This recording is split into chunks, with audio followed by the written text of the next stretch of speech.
Hello. Good morning, good afternoon, and good evening. Welcome po sa ating channel. At bago tayo magpatuloy, paghihingi ng isang like and subscribe. At huwag kalimutang pindutin ang notification bell para lagi tayong updated sa mga bagong upload natin. Okay, so our topic is about multiplying rational algebraic expressions. Multiplication of rational algebraic expressions is defined as A over B times C over D, so that is equal to AC divided by BD. So, ang ginawa nito, i-multiply natin yung numerator at saka yung denominator, where B and D are non-zero numbers. Okay, so let's have example number 1. 2x divided by 5y, or 2x over 5y times 4x over 7y. So, ang gagawin natin dito, multiply lang natin yan, si numerator to numerator, and denominator to denominator.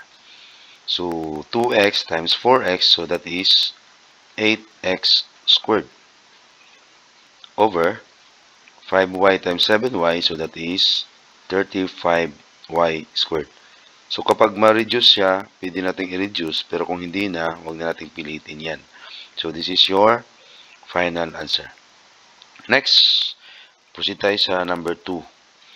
So, 4a squared over ab, multiply natin kay 5b squared over 12a. So, again, ang gagawin lang natin, multiply natin ang numerator to numerator, then denominator to denominator. So, multiply natin yung numerator, 4a squared times 5b squared. So, that is 20a squared b squared over ab times 12a. That is 12a squared b. Okay, so ngayon, i-reduce natin yan kasi ma-reduce pa yan. So, i-reduce natin si 20. We have to divide it by 4. Dapat ma-divide si 20, ma-divide din kay 12. So, 20 divided by 4 is 5. Kopyahin natin yung a squared, b squared. Si 20 din, i-divide din natin yung kay 4, so that is 3. Okay? Then, kopyahin natin yung a squared, b.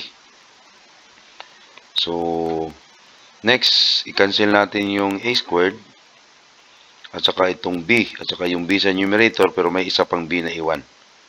Okay, so yung final answer natin dito is 5b. Okay, yung naiwan na b, di ba? Tapos, ang nasa denominator ay 3 na lang. So, this is your final answer. Okay, let's proceed to last example, number 3. Okay.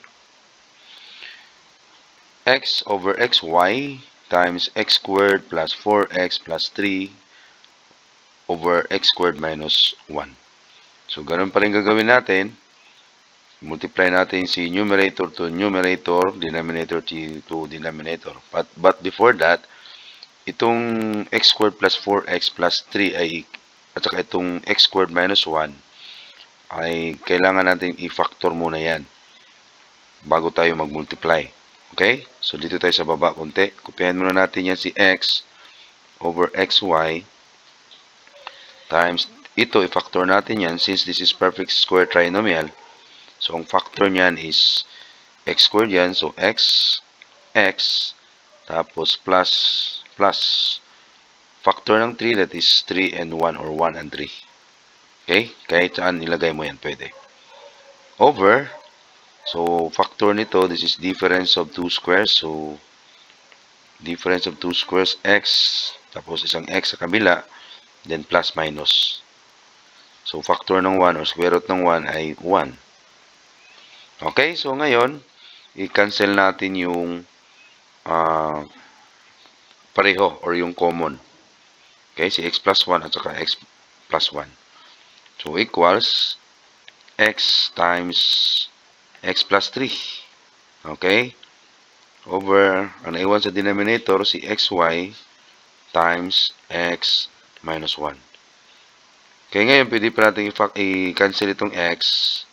So, ang naiwan sa numerator ay x plus 3 over y times x minus 1. So, this is your final answer. At maraming salamat sa panonood at pagkikinig. At again, sa hindi pa nakasubscribe, paki-subscribe na lang. At huwag kalimutang pindutin ang notification bell para lagi tayong updated sa mga bagong upload natin. Maraming salamat and God bless.